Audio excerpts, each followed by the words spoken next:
Chapter 3 के साथ start करेंगे।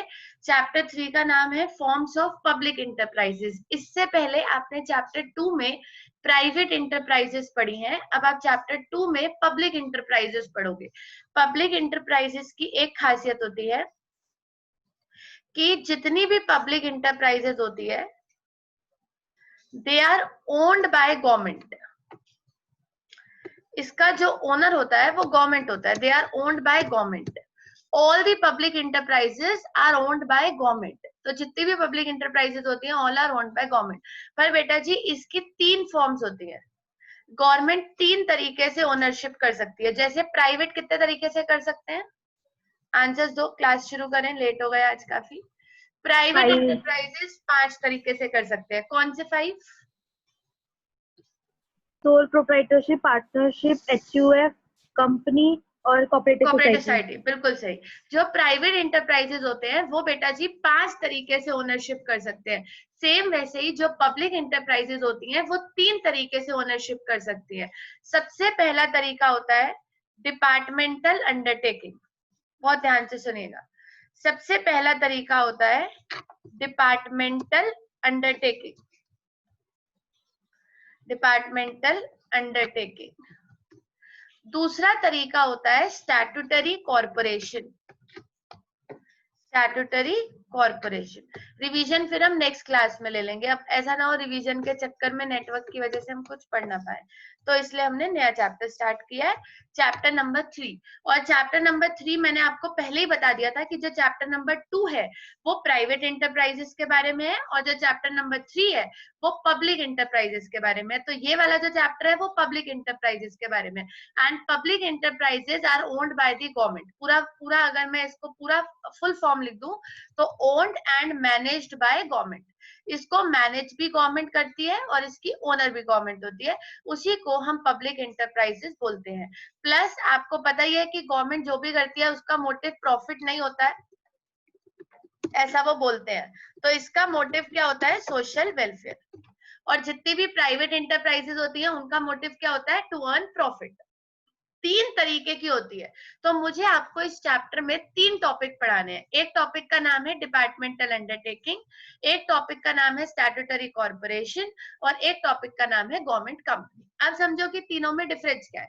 अगर मैं बात करती हूँ डिपार्टमेंटल अंडरटेकिंग की, तो ये वो होती है बेटा जी, इसके बारे में कुछ अगर बताऊं मैं आपको, ये वो होती है जो 100% गवर्नमेंट द्वारा ओन्ड होती है। 100% मतलब इसकी पूरी तरीके से ओनर गवर्नमेंट होती है। 100% गवर्नमेंट ओनर होती है। दूसरी बात, इससे जो भी इनकम होती है या इसके जो भी एक्सपेंसेस होते हैं वो डायरेक्टली गवर्नमेंट की ट्रेजरी में जाते हैं। वो डायरेक्टली गवर्नमेंट की ट्रेजरी में जाते हैं। इसका सेपरेट मिनिस्टर होता है। अभी एग्जाम्पल दूंगी, सब क्लियर हो जाएगा। इसकी एक सेपरेट मिनिस्ट्री बनाई जाती है, और बेटा जी इसके लिए बजट भी पास होता है। 4 बातें। सबसे पहली बात कि डिपार्टमेंटल अंडरटेकिंग्स जो होती हैं वो 100% गवर्नमेंट द्वारा ओन्ड होती हैं। इनके इनकम और एक्सपेंसेस डायरेक्टली गवर्नमेंट की ट्रेजरी से होते हैं। इसकी सेपरेट मिनिस्ट्री होती है और इसका सेपरेट बजट भी पास होता है। हमारे इंडिया में सबसे बड़ी डिपार्टमेंटल अंडरटेकिंग है फॉर एग्जाम्पल रेलवे। अब आप सारे पॉइंट्स को मैच कर लो। रेलवे 100% गवर्नमेंट द्वारा ओन्ड है। इनकम और एक्सपेंसेस डायरेक्टली कहाँ जाते हैं? गवर्नमेंट की ट्रेजरी में, किसी और के पास तो नहीं जाते। अलग से सेपरेट मिनिस्टर है रेलवे मिनिस्टर, और अलग से बजट आता है रेल बजट। तो इसलिए डिपार्टमेंटल अंडरटेकिंग्स होती हैं जो पूरी तरीके से सरकार की है, पूरी तरीके से, और सरकार इसमें किसी को भी इंटरफेयर नहीं करने देती है। ये मान लो एक तरीके से जैसे रिलायंस अंबानी का है, रेलवे गवर्नमेंट का है, सिंपल सी बात है। उसको हम बोलते हैं डिपार्टमेंटल अंडरटेकिंग। इसका क्या फर्क है स्टैट्यूटरी कॉर्पोरेशन से? जब आप ये पढ़ोगे तो आपको फर्क अच्छे से समझ आएगा। स्टैट्यूटरी कॉर्पोरेशन वो होता है जो स्पेशल एक्ट के द्वारा, अब एक बात बताओ, बहुत सारी चीजें सरकार की है, जैसे बोलते हैं कि बीएचएल सरकार का है, बिजली विभाग सरकार का है, आप सीबीएसई बोर्ड से पढ़ाई कर रहे हो, सीबीएसई बोर्ड भी सरकार का बोर्ड है, तो ये सारी चीजें गवर्नमेंट की है। पर बेटा जी कुछ चीजें पूरी तरीके से गवर्नमेंट की होती है, कुछ चीजें पूरी तरीके से गवर्नमेंट की नहीं होती है। अब जैसे बोलते हैं कि एसबीआई भी गवर्नमेंट का है, एलआईसी भी गवर्नमेंट का है, ये सब एनसीईआरटी, सीबीएसई सब गवर्नमेंट डिपार्टमेंट्स है, हमें पता है ऑल आर गवर्नमेंट डिपार्टमेंट्स। पर क्या सबके मिनिस्टर होते हैं? क्या सबका बजट बनता है? The answer is no. सबके मिनिस्टर्स नहीं होते, सबका बजट नहीं बनता, सबका सारा पैसा सरकार की ट्रेजरी में नहीं जाता है, सरकार के। लेकिन सरकार क्या करती है? अब बेटा जी सरकार का काम है देश चलाना, बिजनेस करना तो सरकार का काम नहीं है ना। तो इसलिए कुछ चीजों को गवर्नमेंट स्टैट्यूटरी कॉर्पोरेशन बना देती है। स्टैट्यूटरी कॉर्पोरेशन का मतलब होता है कि by passing a special act in parliament, parliament में बेटा जी एक स्पेशल एक्ट बनाया जाता है, by passing a special act in parliament. क्या बनाई जाती है? Statutory corporation. इसका एक हेड अपॉइंट हो जाता है, जो हेड अपॉइंट होता है वो गवर्नमेंट को आंसरेबल होता है। मतलब मैं आपको समझाती हूँ, मतलब ये कि ये जितने भी जैसे एलआईसी हो गया या आपका फॉर एग्जांपल एसबीआई हो गया, ये सारी चीजें हैं तो सरकार की, लेकिन इसको सरकार नहीं चलाती है। सरकार क्या करती है? किसी और को दे देती है। कि जैसे किसी कोई प्रेसिडेंट बना दिया, एक एसबीआई का प्रेसिडेंट है या एक एलआईसी का प्रेसिडेंट है, वो प्रेसिडेंट एक कमेटी बना दी, वो कमेटी फिर एलआईसी और एसबीआई को चलाती है, और फिर वो कमेटी जो है वो गवर्नमेंट को आंसरेबल होती है कि जी आपने क्या काम किया। अब हर चीज तो गवर्नमेंट नहीं चला सकती ना, मैं आपको दो बातें बोलती हूँ। जो डिपार्टमेंटल अंडरटेकिंग है वो 100% सरकार चलाती है, जो डिपार्टमेंटल अंडरटेकिंग है वो 100% सरकार चलाती है, और सरकार इसको किसी को भी इसमें इंटरफेयर नहीं करने देती है। लेकिन जो स्टैट्यूटरी कॉर्पोरेशंस है, जो स्टैट्यूटरी कॉर्पोरेशंस होती हैं, वो गवर्नमेंट खुद नहीं चलाती है। गवर्नमेंट पार्लियामेंट में एक एक्ट पास करके उसकी कमेटी अपॉइंट करती है। मैं कमेटी लिख देती हूँ, एक हेड की जगह एक कमेटी अपॉइंट करी जाती है, और वो जो कमेटी होती है ना बेटा जी, वो उसको चलाती है। वो जो भी कमेटी होगी, जो भी गवर्नमेंट बनाएगी, वो कमेटी जो होगी वो गवर्नमेंट को आंसरेबल होगी। मतलब कि वो कमेटी सरकार को आंसरेबल होगी, लेकिन काम कौन करेगी? कमेटी करेगी। ऐसे ही एलआईसी और एसबीआई, बिजली विभाग, पानी विभाग, एलआईसी, एसबीआई सब ऐसे ही चलाए जाते हैं। सीबीएसई, एनसीईआरटी, एम्स, ये सब चीजें सरकारी हैं, लेकिन इनके लिए कमेटी अपॉइंट होती है, काम कमेटी करती है, सरकार काम नहीं करती है। लेकिन डिपार्टमेंटल अंडरटेकिंग में कोई कमेटी वमेटी नहीं होती है, सरकार ही खुद पूरा काम करती है। तो वो भी गवर्नमेंट का है, ये भी गवर्नमेंट का है, बस फर्क सिर्फ इतना है कि उसको गवर्नमेंट चला भी खुद रही है, इसको गवर्नमेंट ने चलाने के लिए किसी और को दे रखा है, क्योंकि गवर्नमेंट सब कुछ तो नहीं कर सकती है ना। तो इसलिए गवर्नमेंट ने चलाने के लिए एक कमेटी अपॉइंट कर रखी है, और वो कमेटी चलाती है, but committee is answerable to the government. जो कमेटी है वो गवर्नमेंट को पूरी तरीके से आंसरेबल होती है। अब आ जाओ last, government company. Government company होती है बेटा जी जिसमें मिनिमम, एक कंपनी होती है जिसमें मिनिमम 51% शेयर तो गवर्नमेंट का होता है, और जो रिमेनिंग शेयर होता है, जो रिमेनिंग शेयर होता है वो होता है प्राइवेट सेक्टर का। मतलब इसका एग्जाम्पल है बीएचएल।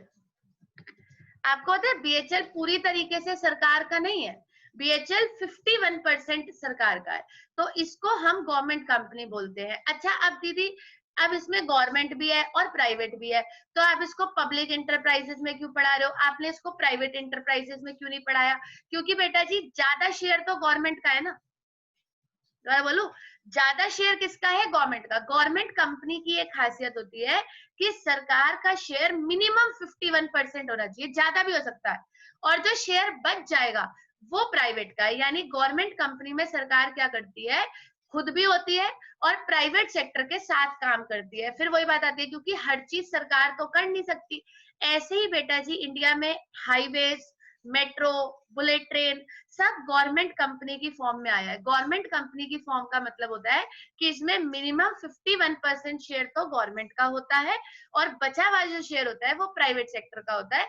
दोनों मिल के काम करते हैं। लेकिन क्योंकि गवर्नमेंट का शेयर हमेशा ज्यादा होगा, क्योंकि मिनिमम 51% तो होगा ही होगा, क्योंकि गवर्नमेंट का शेयर हमेशा ज्यादा होगा, इसलिए कंपनी का नाम क्या पड़ गया? Government company. ये वही कंपनी है जो अभी आप चैप्टर 2 में पढ़ के आए हो, प्राइवेट कंपनी, पब्लिक कंपनी, याद है? बस फर्क इतना है कि ये गवर्नमेंट की कंपनी है, ये किसी और की कंपनी नहीं है, ये अंबानी की कंपनी नहीं है, ये गवर्नमेंट की कंपनी है। इसमें मालिक कौन है? गवर्नमेंट। मालिक गवर्नमेंट क्यों है? क्योंकि मिनिमम 51% शेयर किसका होना चाहिए? गवर्नमेंट का। तो जब गवर्नमेंट का मिनिमम 51% शेयर होगा और रिमेनिंग शेयर प्राइवेट सेक्टर का होगा, तो ऑटोमेटिकली ये कंपनी कौन सी हो जाएगी बेटा जी? Government company. तो ये देखो, LIC भी सरकार का है, SBI भी सरकार का है, BHL भी सरकार का है, रेलवे भी सरकार का है। लेकिन फर्क कितना है? 3 तरीके से गवर्नमेंट ओनरशिप करती है। सबसे पहला होता है डिपार्टमेंटल अंडरटेकिंग, जो पूरी तरीके से गवर्नमेंट का होता है और उसमें किसी का कोई भी इंटरफेरेंस नहीं होता है। एक होता है बेटा जी स्टैट्यूटरी कॉर्पोरेशन, जो होता तो गवर्नमेंट का है, लेकिन गवर्नमेंट पार्लियामेंट में एक स्पेशल एक्ट पास करके इसके लिए कमेटी बना देती है और वो कमेटी उसको आगे फर्दर संभालती है। और गवर्नमेंट कंपनी के केस में बेटा जी सरकार का शेयर सिर्फ 51% होता है मिनिमम, ज्यादा भी हो सकता है, और बाकी का जो शेयर है वो प्राइवेट सेक्टर का होता है, जैसे कि BHL। तो 3 तरीके से सरकार ओनरशिप कर सकती है। बताइए जी, आई गेस आपको पक्का कुछ ना कुछ पूछना होगा, तो पूछो, बोलिए बोलिए, एनी डाउट्स? दी हाँ जी। दी जो ये बाईपासिंग का स्पेशल एक्ट इन पार्लियामेंट है, ये वाला दोबारा बता दो एक बार। स्टैट्यूटरी कॉर्पोरेशन के केस में गवर्नमेंट पार्लियामेंट में एक स्पेशल एक्ट पास करके एक कमेटी बनाती है, और जो सरकार की इंटरप्राइजेस होती हैं उसको वो कमेटी चलाती है। मतलब सरकार नहीं चलाएगी, कमेटी चलाएगी। क्यों चलाएगी कमेटी? क्योंकि बेटा जी गवर्नमेंट को आप समझ सकते हो, everything can not be managed by government, तो इसलिए गवर्नमेंट एक कमेटी अपॉइंट करती है और कमेटी उसको रन करेगी फर्दर। मतलब जो भी है, जैसे LIC है, SBI है, CBSE है, NCERT है, इन सब चीजों को फर्दर कौन रन करेगी? कमेटी रन करेगी, गवर्नमेंट रन नहीं करेगी। इसलिए गवर्नमेंट ने कहा but that committee will be answerable to the government, वो कमेटी हमेशा गवर्नमेंट को आंसरेबल रहेगी। दीदी, हाँ जी, बताइए जी। गवर्नमेंट कंपनी के अंदर शेयर परचेज कर सकते हैं? हाँ बच्चे, बिल्कुल शेयर परचेज कर सकते हैं, पर इनके जो शेयर्स होते हैं वो थोड़े से अलग तरीके के होते हैं। मतलब इनका जो शेयर इशू करने का तरीका होता है वो थोड़ा सा अलग होता है, बट परचेज कर सकते हैं। इनके शेयर गवर्नमेंट इशू करती है, और इनके शेयर नहीं होते, इनके बॉन्ड्स होते हैं।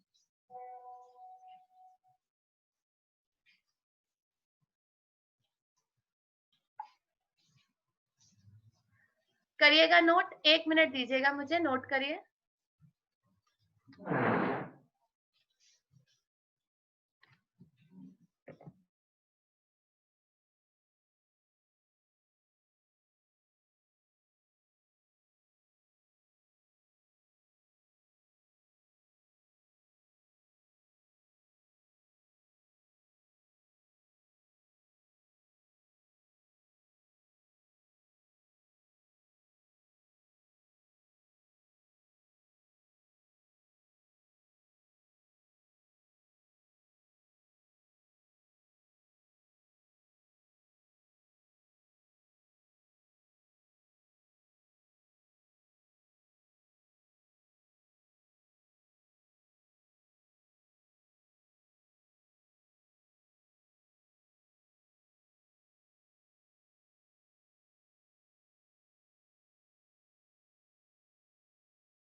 चलिए जी, डन।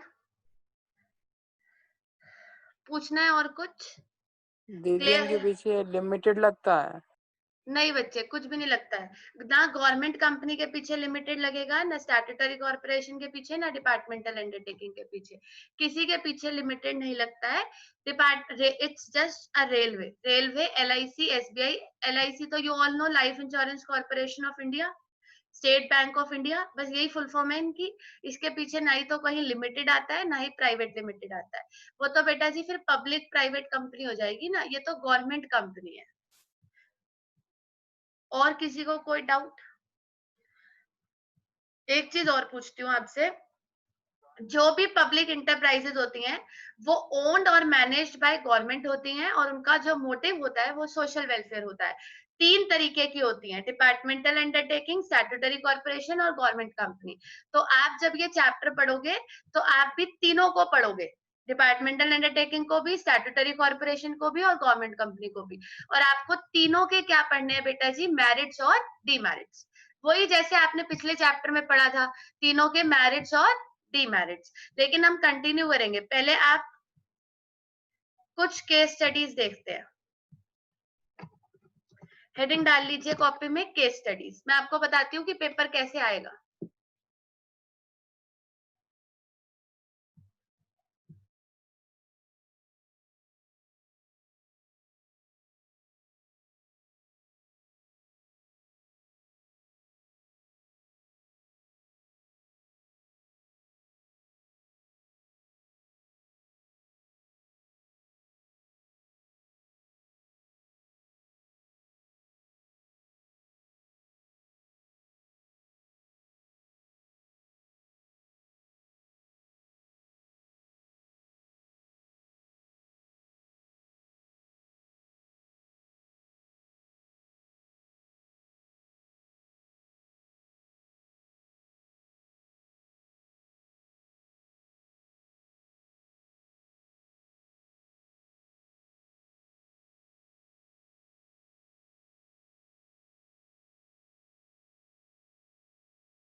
चलो पढ़ते हैं इसको। कुछ इशू है बेटा जी, कोई नहीं, आगे बढ़ेंगे, फिर कभी करेंगे केस स्टडीज कल वाली क्लास में। चलो कोई बात नहीं, हम आते हैं वापस अपने टॉपिक पे। एक एक करके तीनों के मेरिट पढ़ेंगे, फिर आपको केस स्टडीज दिखाऊंगी। केस स्टडीज जैसे आप समझते हो, जैसे मैंने आपको कोई क्वेश्चन दिया कि इंडियन रेलवे ऐसे कर, अभी तक आपने मेरे ख्याल एक भी केस स्टडी नहीं करी है, और आपका जो पेपर है बेटा जी वो केस स्टडी बेस्ड आएगा। केस स्टडी में क्या होता है, आपको बड़ा सा पैराग्राफ दे रखा होगा और आपको वो बड़ा सा पैराग्राफ सॉल्व करना है। जैसे मैंने आपको ये दे दिया कि Indian railway is earning profits, Indian railway is earning profits.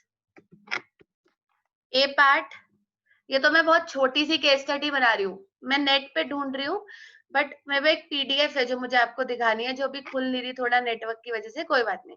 Indian railway is earning profits, ऐसे करके आपको बहुत 2-3 लाइनें दे रखी होंगी, और ए पार्ट दे रखा होगा which form of organisation is this. चलो आंसर दे सकते हो? Departmental undertaking. चलो, और किसी का कोई आंसर? वैसे अभी देखो, ध्यान से देखना, which form of organisation is this, और B part which type of ownership. Public है ऊपर वाले का, नीचे हाँ वाले का डिपार्टमेंटल अंडरटेकिंग। एग्जैक्टली, तो हमें इस तरीके से आंसर देने होते हैं। Which form of organisation is this, उन्होंने आपसे फॉर्म ऑफ ऑर्गेनाइजेशन पूछा है, तो फॉर्म ऑफ ऑर्गेनाइजेशन कौन सी इंटरप्राइज हो गई? Public enterprise.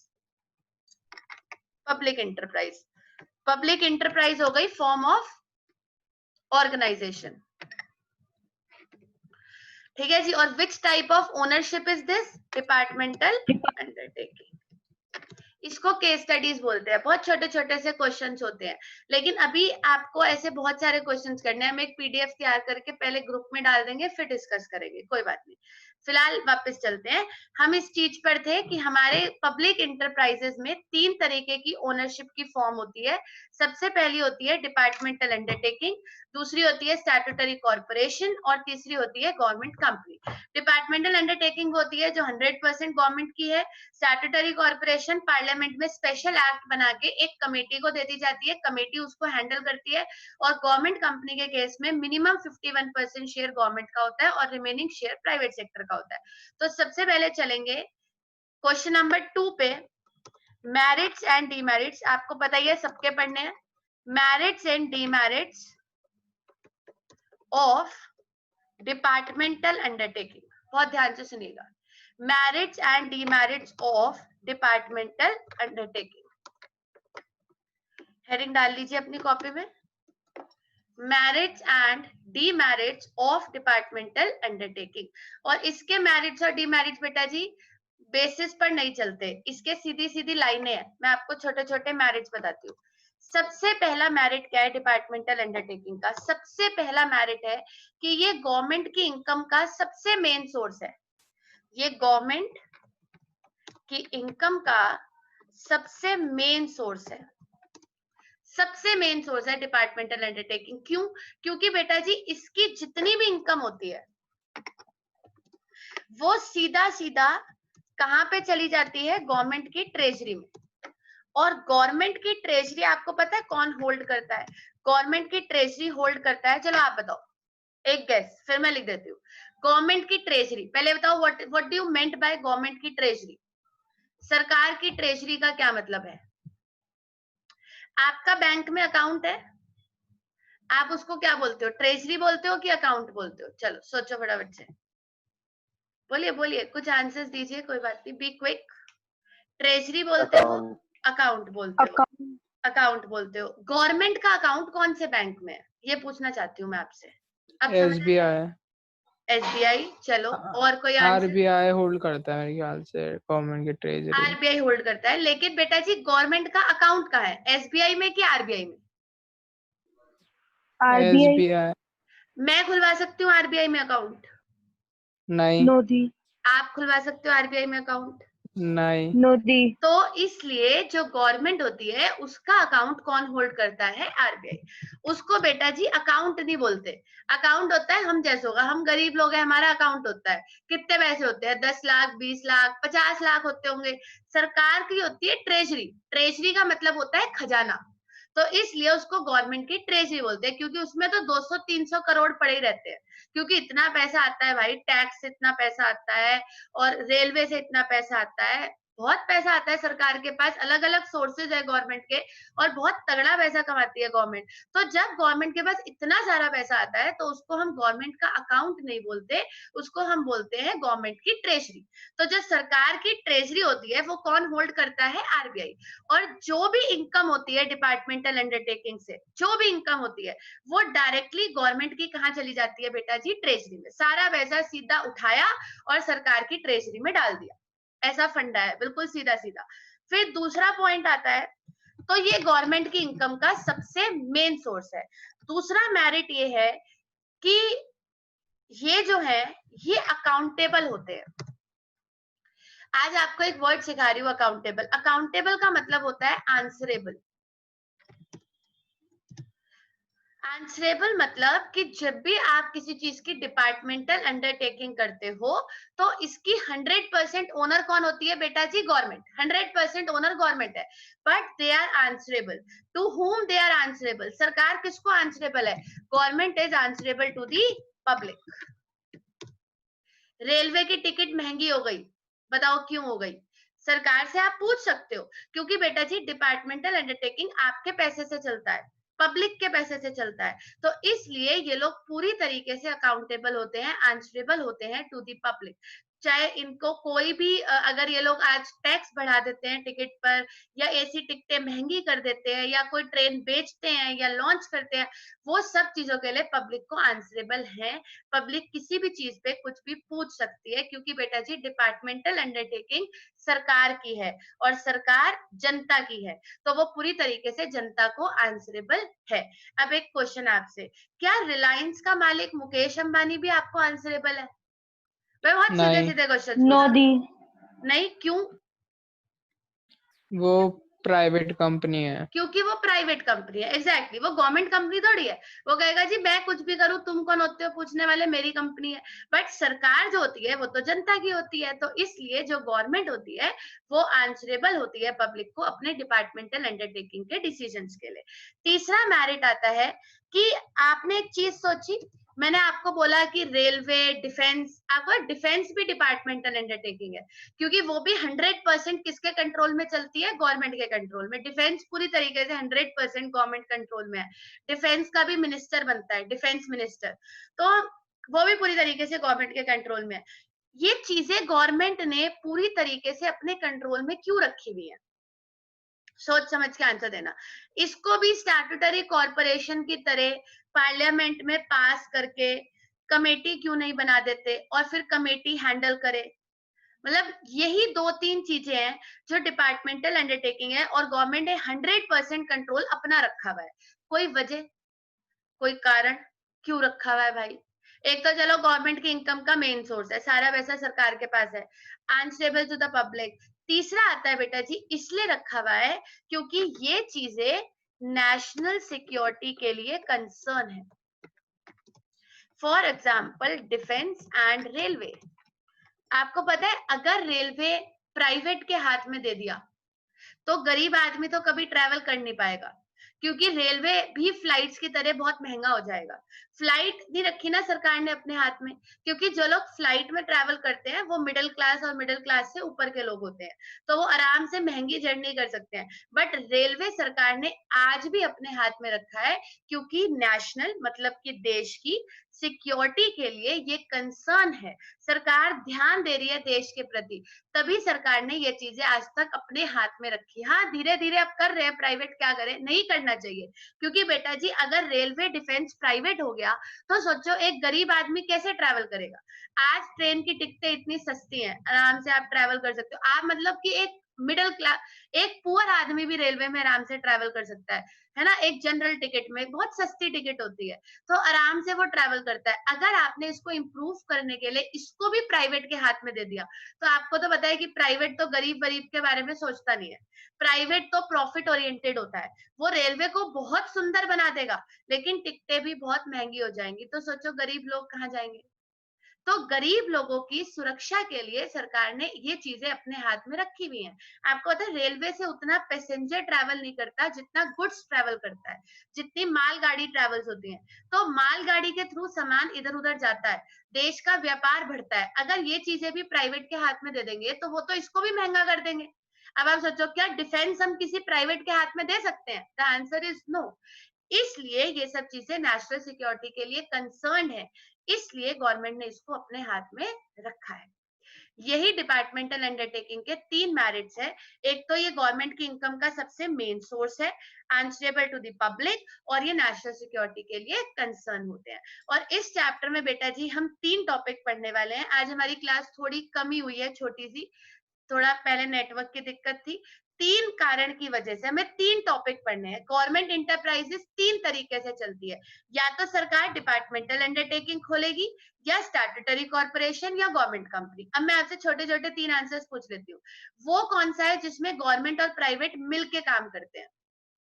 Government government company, company, अच्छा, जो पूरी तरीके से गवर्नमेंट का है, डिपार्टमेंटल डिपार्टमेंट अंडरटेकिंग, और अंडरटेकिंग, जिसके लिए कमेटी बना दी जाती है, फिर कमेटी उसको स्टैट्यूटरी स्टैट्यूटरी कॉर्पोरेशन, कॉर्पोरेशन, और ये जो मैरिट्स है बेटा जी, वो किसके हैं? बोलो बोलो बोलो। डिपार्टमेंटल अंडरटेकिंग, डिपार्टमेंटल सबसे अंडरटेकिंग। सबसे पहला मेरिट की गवर्नमेंट की इनकम का सबसे मेन सोर्स है, आंसरेबल टू दी पब्लिक, और ये नेशनल सिक्योरिटी के लिए कंसर्न है। नोट करिएगा, फिर नेक्स्ट क्लास में केस स्टडीज का पीडीएफ भेजेंगे। Be quick.